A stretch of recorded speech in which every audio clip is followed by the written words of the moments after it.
السلام عليكم، عواشركم مبروكه، الله يدخل علينا وعليكم الصحيحه والسلامه. وباش كتمنوا قبل ما نبداو هذا الفيديو الله يرحم الوالدين ديروا لنا واحد لايك باش الفيديو يبان لبزاف ديال الناس، وديروا لنا واحد الكومونتير باش تشجعونا، الله يجازيكم بالخير. ندوزو للمقادير وطريقه التحضير ديال هاد الدواز اتاي. هاد الحلوه البسيطه بمكونات بسيطه وكتجي بنينه وغزاله ومقرمشه، ما تشبعوش منها، اللي كنا نديروها زمان زمان في الايام ديال ملي كنا صغار.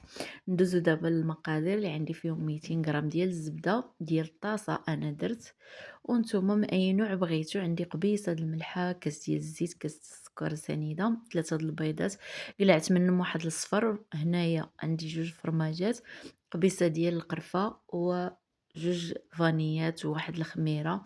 عندي الطحين حسب الخليط، عندي واحد كاس اللوز اللي خديته درتو في الثوينيه ودخلته للفران على عافيه مهيله في الاسفل الفران، على عافيه مهيله مع التحريك حتى كيتحمر.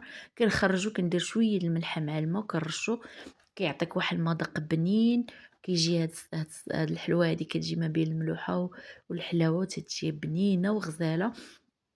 هنايا درت ديك الزبده، زدت عليها ديك السكر سنيده ودلكت مزيان مع ديك قبيصه د الملحه. زدت هنا فرماج وزدت القرفه وزدت البيض.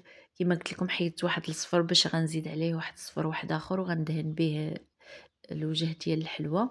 هنا زدت ديك اللوز اللي محمر، وهنا زدت واحد الخماره، وغنبقى نزيد الطحين حسب الخليط. وانا غير كنجمع، غير كنخلط، ما كندلكش هاد الحلوه هادي باش تجيكم هشيشه ومقرمشه، ما تجيش قاصحه، وكتجي غزاله في العجينه ديالها بحال ديال الصابلي، مكاينش فرق. صافي هنا كنجمع غير بالاصابع ديالي، ما كندلكش، وانا كنجمع كنزيد الطحين حتى كنحصل على القوام اللي انا بغيت. ما تكونش قاصحه بزاف العجينه، وما تكونش ما تخليهاش خفيفه، باش فاش تجي ديري لها الطابع تجيك سهله، ما تبقاش تلصق لك في البلاستيكه. صافي هنايا شوفوا معايا العجينه كيفاش خليتها نتوما، ماشي مطاطيه، العجينه رخوه وزوينه. صافي هنا غادي نقسمها كويرات وغندوز باش نبسطها. انا درت واحد البلاستيكه في الاسفل وبلاستيكه الفوق، وغادي نبسطها بالمدلك حتى نحصل على واحد السمك اللي انا بغيت، ما يكونش رقيق بزاف وما يكونش غليظ بزاف، حيت ما غنديرش حبه مع حبه، غندير غير حبه واحده، كنخليه شويه غليظ. انا درت هذا الطابع هذا بهذا الشكل، وغندير طابع على شكل قليب وواحد على شكل حوته ولا شجيره. صافي هنايا قالك ديري اي طابع عندك متوفر. صافي هنا درت لاطه من هذا، ودرت لاطه من قليبات، ولاطه من الاخر كما تتشوفوا معايا.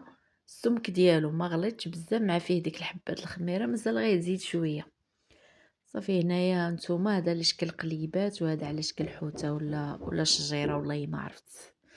المهم هاد الحلوه كنا نديروها زمان، شحال هادي ملي كنت صغيره كنا كنديروها. عندي هنايا داك الصفر زدت عليه واحد الصفر د البيض وواحد الفانيلا باش كيعطيونا كتحيد لي الريحه د البيض، وفي نفس الوقت كتعطيني اللون الحلوه ديالي كتجي مذهبه.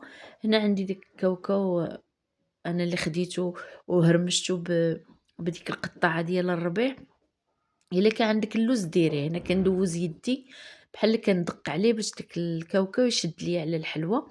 هنا درت وحده ترديتها لتحت هي تحمرات. شوفوا معايا كيفاش كيجي، راه غزال ومقرمش. ومنين تحتفظي به في البواطه ديري معاه واحد طوبه السكر راه تيبقى لك مقرمش واخا حتى شهرين. وما تنساونيش بلي لايك واشتراك في القناه، الله يرحم الوالدين.